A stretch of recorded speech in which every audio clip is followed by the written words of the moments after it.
Welcome to Shon's Storytime videos for kids every day of the week. Today's story is Mr. Happy by Roger Harvey.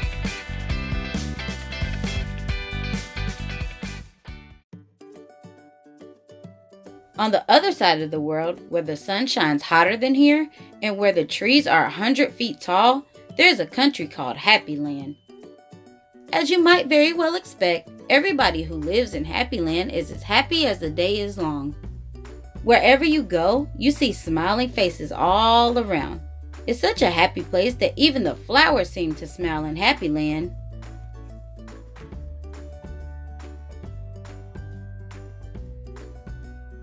All the animals in Happy Land are happy as well. If you've never seen a smiling mouse or a happy cat or dog or even a smiling worm, go to Happy Land.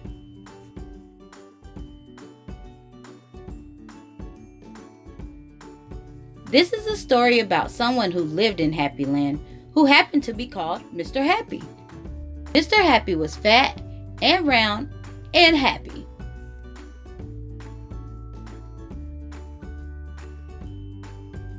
He lived in a small cottage beside a lake, at the foot of a mountain, and close to the woods.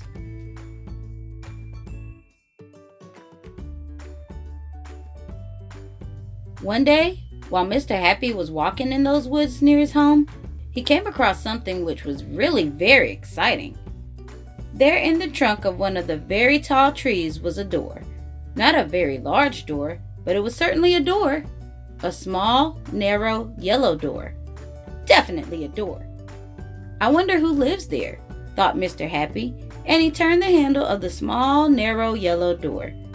The door wasn't locked, and it swung open quite easily.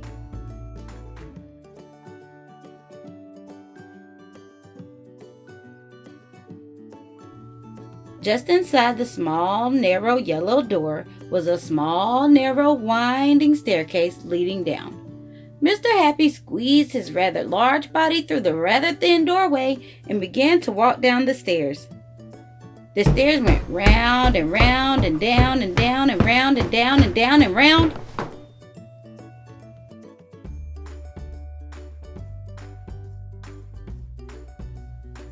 Finally, after a long time, Mr. Happy reached the bottom of the staircase.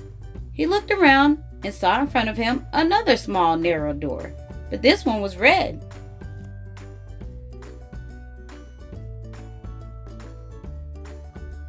Mr. Happy knocked on the door. "Who's there?" said a voice. It was a sad, squeaky sort of voice. "Who's there?" Mr. Happy slowly pushed open the red door. There, sitting on a stool, was somebody who looked exactly like Mr. Happy. Except that he didn't look happy at all. In fact, he looked downright miserable.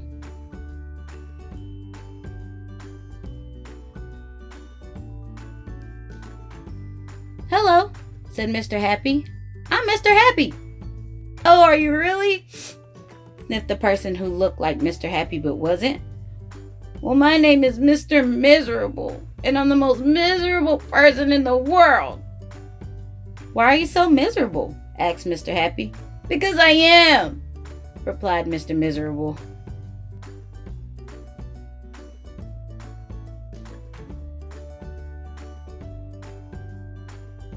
"How would you like to be happy like me?" asked Mr. Happy. "I'd give anything to be happy," said Mr. Miserable. "But I'm so miserable, I don't think I could ever be happy," he added miserably. Mr. Happy made up his mind quickly. "Follow me," he said. "Where to?" asked Mr. Miserable. "Don't argue," said Mr. Happy, and he went out through the small, narrow red door.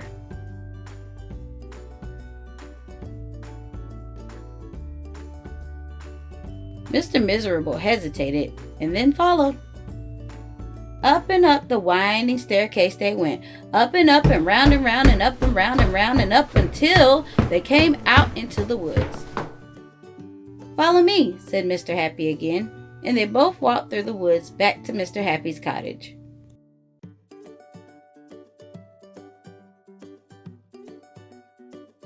Mr. Miserable stayed in Mr. Happy's cottage for quite a while, and during that time, the most remarkable thing happened.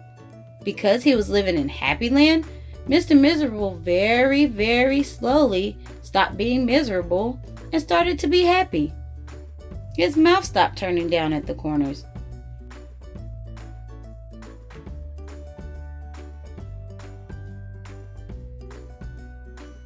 And very, very slowly, it started turning up at the corners. And eventually, Mr. Miserable did something that he'd never done in his whole life.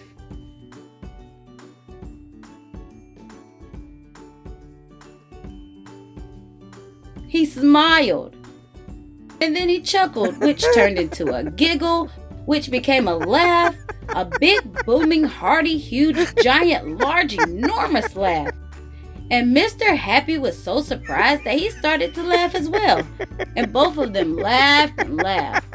They laughed until their sides hurt and their eyes watered. Mr. Miserable and Mr. Happy laughed and laughed and laughed and laughed.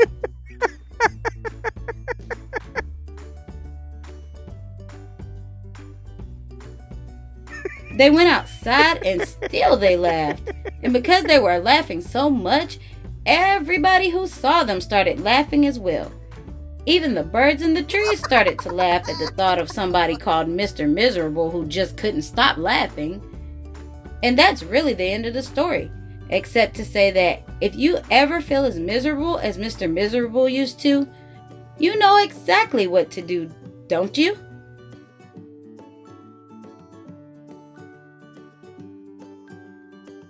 Just turn your mouth up at the corners. Go on.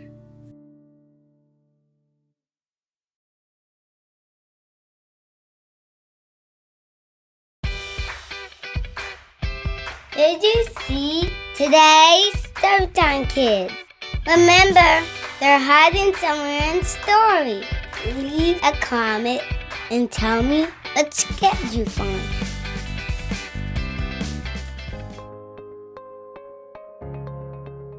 She sat on Rooster's birthday cake. Oh,